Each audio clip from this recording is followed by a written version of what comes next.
Right, you fool! Right, stop being There are wide-ranging changes being made in Manchester to monitor legitimacy of arrests and to reduce the need for strip searching. Some also being recommended for national implementation.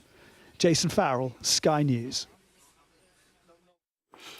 The public inquiry into the COVID pandemic has concluded that the UK's citizens were failed by the government's processes, planning and policy ahead of the outbreak.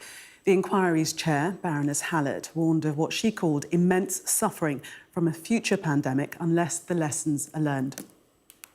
Well, the COVID inquiry will run for several years and look at various separate modules covering all aspects of the pandemic, including decision-making, the vaccine rollout, test and trace and economic response.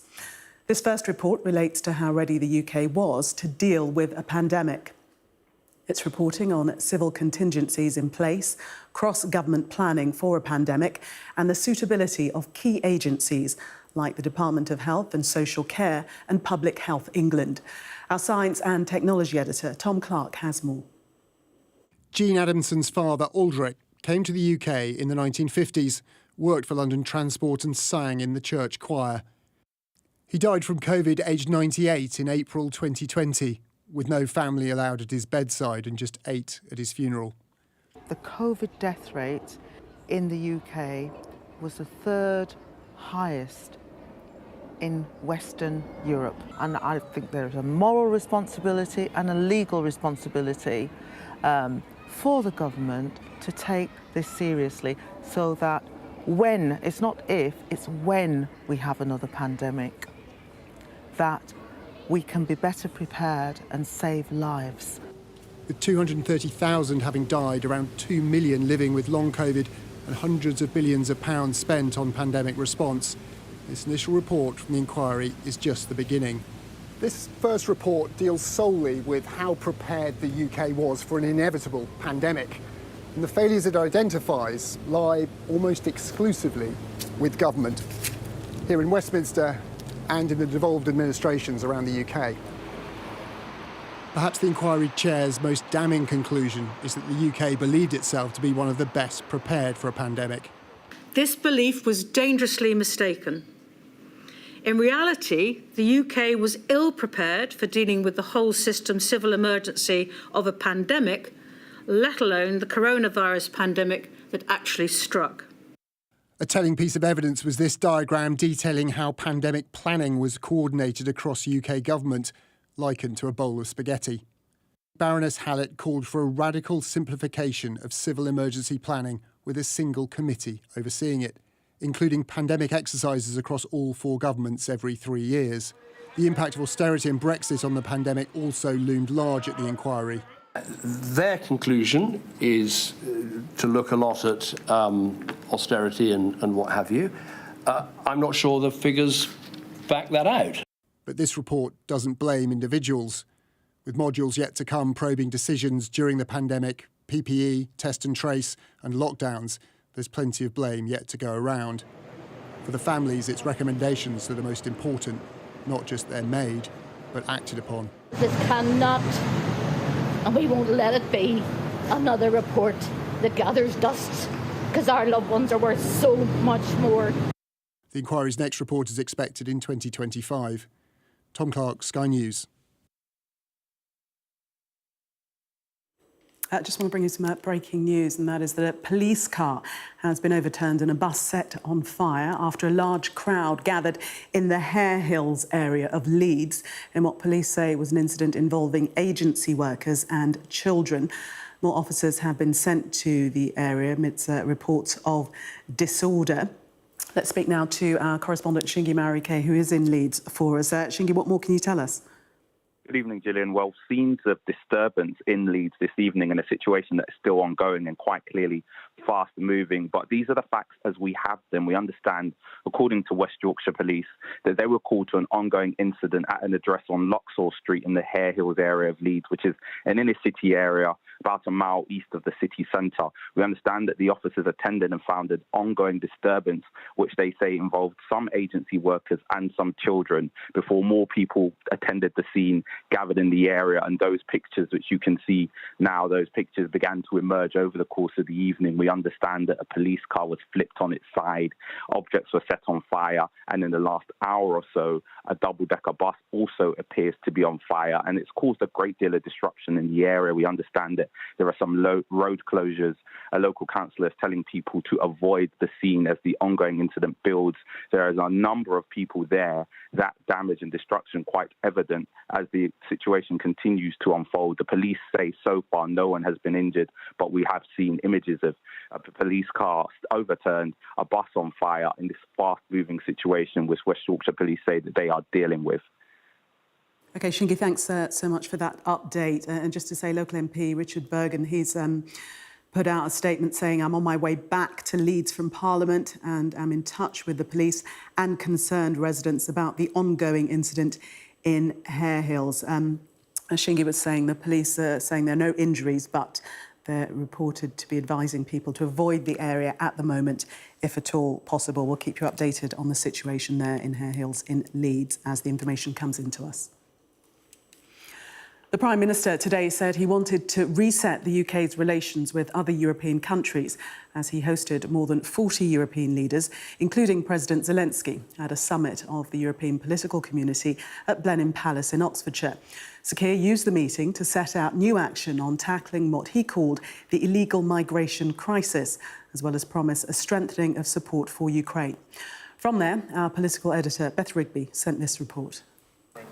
Only 2 weeks into the new job, but this Prime Minister's already found firm friends. Keir Starmer personally welcoming all 45 leaders to Blenheim Palace for the European Political Community Summit. His charm offensive working. I'm very happy, and this is a great opportunity for a reset. It's very important to maintain unity in Europe because always this unity leads to strong decisions. A PM keen for a fresh start with Europe after some bruising Brexit years. And he really does need allies' help if he's going to deliver on his domestic agenda to cut illegal immigration and grow the economy. We want to work with all of you to reset relationships, rediscover our common interest and renew the bonds of trust and friendship that brighten the fabric of European life. European security always on the agenda too, even more so now amid concerns that a Trump win brings a more isolationist America with it. President Zelensky here urging unity with a dig at Hungary's Viktor Orban and his peace mission to Moscow. If someone wants to make some trips to the capital of war to talk and perhaps promise something against our common interests or at the expense of Ukraine or other countries, then why should we consider such a person? Another common problem, illegal migration. This, the English Channel today. Dozens of migrants being rescued by Border Force. 14,000 have arrived in Britain via small boats since the start of the year. Back in Blenheim, leaders gathering informally for a session on migration. The mood light for the cameras, but this a deadly serious problem. The PM does want to show momentum, announcing new money to try to stem the flow of migrants. To stop illegal migration, we must also tackle it at source.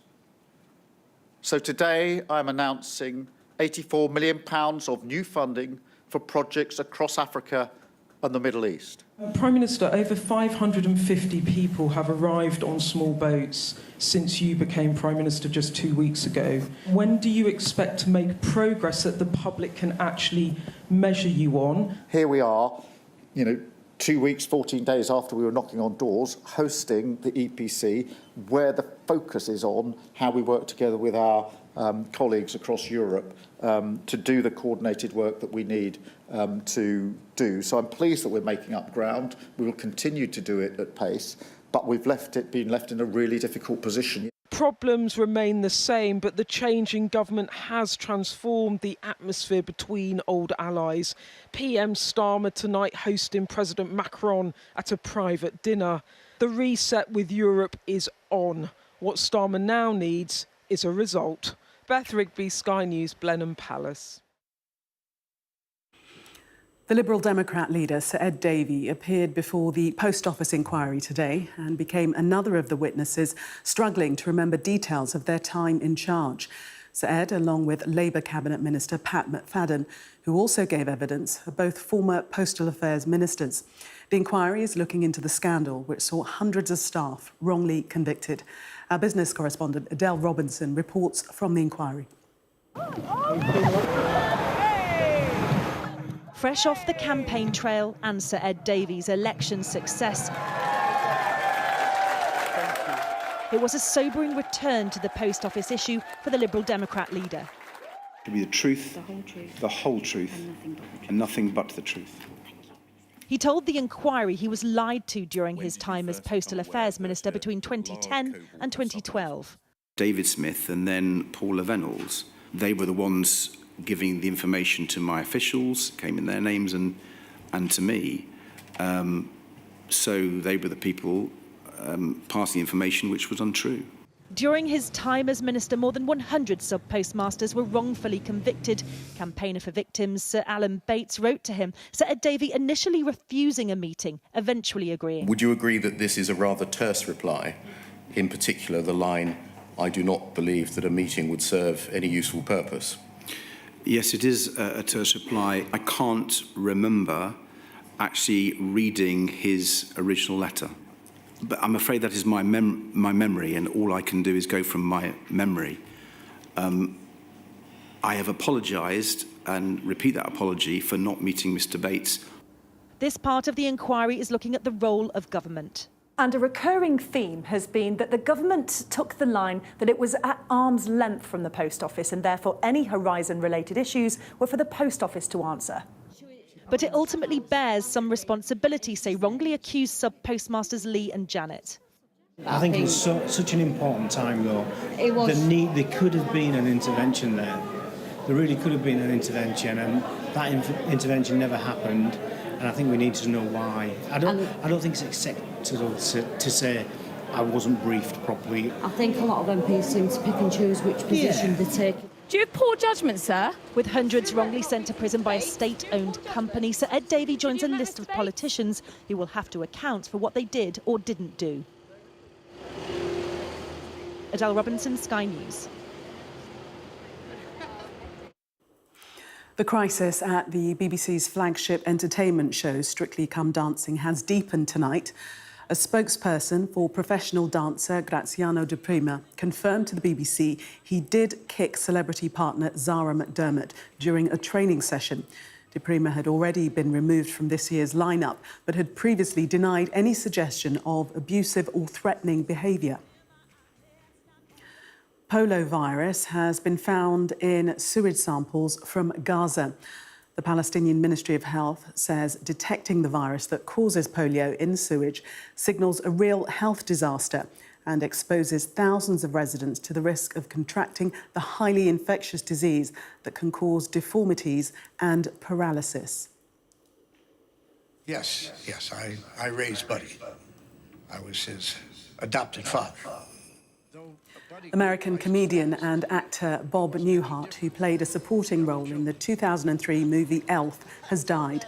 The 94-year-old's publicist says he'd suffered a series of short illnesses.